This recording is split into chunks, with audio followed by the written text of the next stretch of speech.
dia, galera! Bem-vindos ao Loop Matinal dessa quinta-feira, dia 5 de maio, com as notícias mais relevantes sobre o mundo da tecnologia. Quem fala aqui é o Marcos Mendes, e hoje no seu Loop Matinal do Loop Infinito eu vou falar da CPI dos crimes cibernéticos e o fim do bloqueio a aplicativos de troca de mensagens, Apple obrigando os desenvolvedores a adotarem o IPv6, Instagram testando o botão de contato, Apple contratando ex-Google X, YouTube se preparando para entrar no mercado das TVs por assinatura, atualização do Twitter para Mac, novidades bacanas do Google Slides, lançamento do Vine para Windows 10, segunda parte da entrevista do Tim Cook lá no programa Mad Money, Jony Ive falando sobre moda, design e o Apple Watch e entrevista interessante com o CEO do Evernote. Vamos lá! Eu começo o episódio de hoje falando sobre o Evernote. Ontem o Casey Newton, lá do site The Verge, publicou uma entrevista com o Chris O'Neill, que hoje é o CEO do Evernote, e o papo foi basicamente sobre o que a empresa vem fazendo para recuperar o tempo perdido e sair do buraco onde eles tinham se enfiado. O Chris O'Neill assumiu o cargo de CEO há pouco menos de um ano, vem reestruturando a empresa desde o primeiro dia de trabalho e se diz pronto para discutir o futuro da companhia, que agora está mais simplificada, mais enxuta e pronta para retomar o crescimento dos dias das vacas gordas. Uma coisa legal da conversa é que ela é bem franca, bem aberta, e o Chris O'Neill diz que do ponto de vista financeiro, o Evernote vai bem, eles tiveram fluxo positivo de dinheiro em março, ele fala sobre a nova equipe que vai liderar o Evernote daqui pra frente, fala sobre as experiências que deram errado, tipo Workchat, o papo é bem abrangente e cobre vários pontos interessantes e importantes a respeito dos erros e dos acertos da empresa. Por isso, caso você ainda use o Evernote ou já tenha usado, mas acabou desistindo dele depois de um tempo, que por sinal é o meu caso, vale a pena você tirar um tempo do seu dia para ler a entrevista, porque ela mostra que o futuro do Evernote é bem promissor, agora que tudo indica que ele esteja sendo liderado por pessoas que sabem o que estão fazendo. E falando em entrevistas, ontem eu falei aqui do papo entre o Tim Cook e o Jim Cramer lá no programa Mad Money, e eis que ontem mesmo surgiu um outro vídeo com a segunda parte desse papo, que eu deixei aqui na descrição do episódio. Nesse segundo vídeo, o Tim Cook e o Jim Cramer falam sobre qual que é o papel da Apple no mundo, eles falam sobre privacidade, a briga com o FBI, falam sobre inspiração, e ao contrário do vídeo de ontem, que tinha quase meia hora de duração, essa segunda parte é bem mais curta, tem coisa de 8 minutos, mas ainda assim é bem interessante. Já outra pessoa que falou com a imprensa foi o Jony Ive. Ele fez o discurso de abertura do evento de gala do Met lá de Nova York, e a Apple inclusive foi uma das patrocinadoras, o Tim Cook estava lá, a Laureen Powell, que é a viúva do Steve Jobs, estava lá também, e o Jony Ive aproveitou para falar rapidinho com a imprensa. Numa entrevista para o veículo Business of Fashion, ele falou sobre a relação entre a Apple e a moda, ele falou também sobre qual que é o papel do design do ponto de vista de solução de problemas e aproveitou para falar sobre o futuro do Apple Watch. Ele disse que assim como o iPod e o iPhone foram evoluindo a cada nova versão, que as primeiras versões também eram um pouco limitadas, deixavam um pouco a desejar, esse é o caminho que o Apple Watch vai seguir também e que as próximas versões devem ser muito mais poderosas do que a versão que foi lançada no ano passado. Ontem pintou lá no blog do Windows um post anunciando a chegada do Vine lá no Windows Store. De acordo com as informações do post, o Vine já está disponível para PCs e tablets e, ao contrário das versões disponíveis para outros dispositivos, a versão para Windows conta com alguns recursos exclusivos, como as Live Tiles, interface adaptiva e o recurso de arrastar e soltar. Uma coisa bacana que eles anunciaram é que mesmo quem não tem uma conta no Vine pode baixar e navegar pelos conteúdos que são postados pelos usuários, o que inclui os canais de música, dança, comédia e esportes. Bacana a chegada do Vine lá no Windows Store, demorou, mas finalmente tá lá. Se você tem um Windows 10 e quer baixar o Vine no seu computador ou tablet, tem um link para ele aqui na descrição do episódio.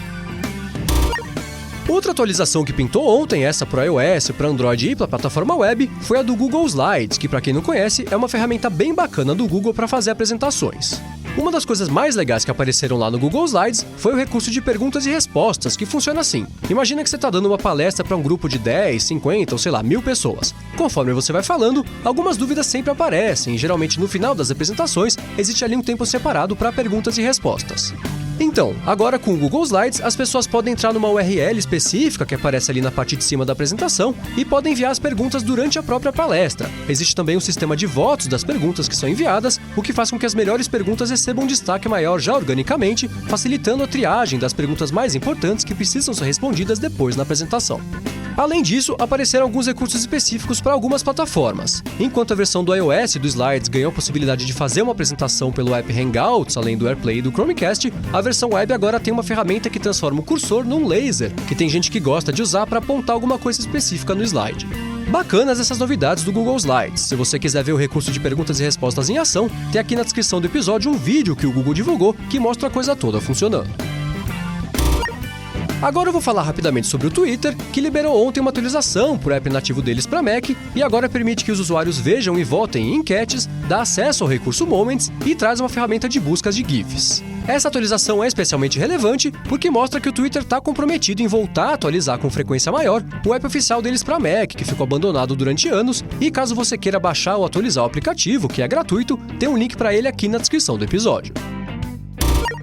Agora o assunto é o Apple Music. Ontem pintou lá no site da Bloomberg uma matéria que diz que a Apple vem preparando uma reformulação total do serviço e que a intenção da empresa é lançar essa segunda versão durante a WWDC. Segundo a Bloomberg, que disse que conversou com algumas pessoas diretamente envolvidas no projeto, esse relançamento vai trazer uma interface repensada, mais fácil de usar, vai integrar melhor o serviço com o iTunes Store e também vai marcar a expansão do serviço de rádio. Uma informação interessante que a matéria traz é que a relação entre a equipe que já existia na Apple e a equipe que chegou com a compra do Beats Music nunca foi muito amistosa e levou a demissões de várias pessoas importantes dos dois lados. Esse cabo de guerra causou situações malucas, como por exemplo o cancelamento da expansão internacional do iTunes Radio apenas horas antes dele ser anunciado. A matéria defende que toda essa confusão na liderança e no desenvolvimento do Apple Music tem sido determinante para que essa falta de qualidade geral venha marcando o serviço desde que ele foi lançado, mas que agora existe um processo interno bem mais pacífico e estruturado que é responsável por essa reformulação tão necessária do Apple Music. Ainda sobre esse assunto, o Mark Gurman, lá do 95Mac,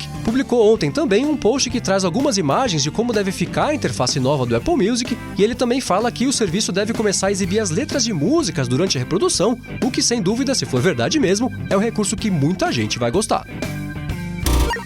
Agora o assunto é o YouTube, que segundo umas informações que pintaram ontem, está se preparando para lançar em 2017 um serviço chamado Unplugged, que basicamente é um pacote que as pessoas vão poder contratar para conseguir ver pela internet, lá no YouTube, transmissões ao vivo de canais de TVs por assinatura. Isso, claro, só nos Estados Unidos no primeiro momento. Com o lançamento do Unplugged, o YouTube essencialmente passaria a concorrer diretamente com redes de TV por assinatura, tipo uma NET ou uma DirecTV da vida, com a diferença que todos os canais ficariam acessíveis pela internet, ao invés de chegarem na casa dos clientes pelo cabo. A matéria da Bloomberg, que revelou o Unplugged, diz que o Google já vem conversando com estúdios de TV há bastante tempo para engatar esse projeto, e toda a estrutura interna do YouTube já vem sendo reformulada há algum tempo para abrigar o novo serviço.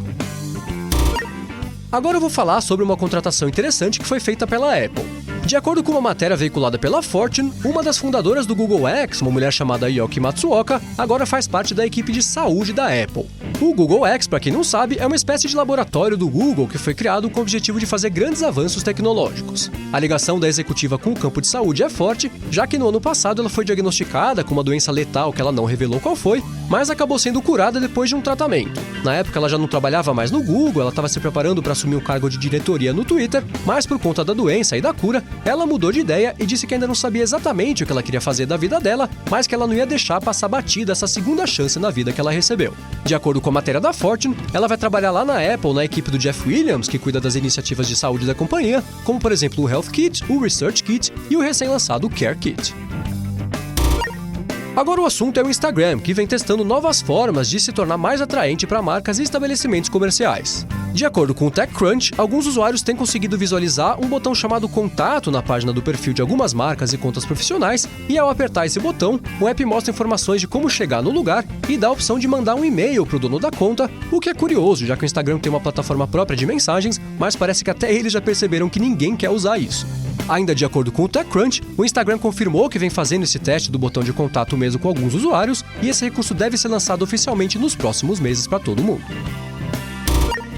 E falando em próximos meses, ontem a Apple publicou uma informação bem importante para os desenvolvedores. De acordo com um comunicado que pintou lá no portal de desenvolvedores do iOS, a partir do dia 1º de junho, todos os aplicativos vão ter que necessariamente usar serviços da rede baseados em protocolo IPv6, abandonando o IPv4. Para quem não entendeu nada, essencialmente o IPv4 é um jeito antigo, tradicional de designar números de IPs para computadores e dispositivos, e ele vai ser substituído gradualmente pelo padrão IPv6, que tem uma longevidade técnica muito maior. Essa transição, no geral, ainda está meio longe de acontecer de forma definitiva, mas parece que a Apple decidiu tentar acelerar essa mudança, tornando esse novo padrão de IPs obrigatório para todos os apps enviados na App Store a partir do dia 1º de junho.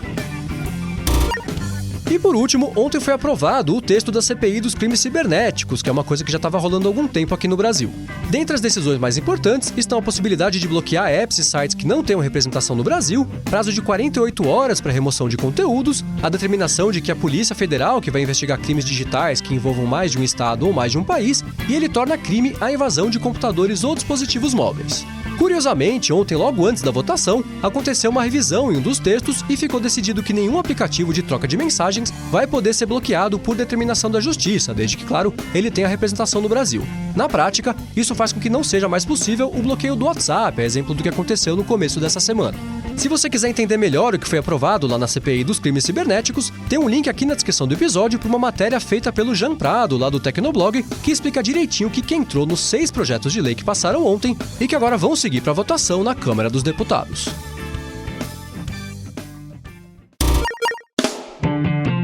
É isso aí, galera. O Loop Matinal do Loop Infinito vai ficando por aqui. Os links das notícias de hoje vocês encontram aqui na descrição do episódio e também lá no youtube.com/loopmatinal e no soundcloud.com/loopmatinal. Se você quiser falar comigo no Twitter, procura por MVC Mendes que eu tô sempre por lá. Obrigado a todos pela audiência, não deixe de se inscrever lá no canal do Loop Infinito no YouTube e eu volto amanhã de manhã. Falou!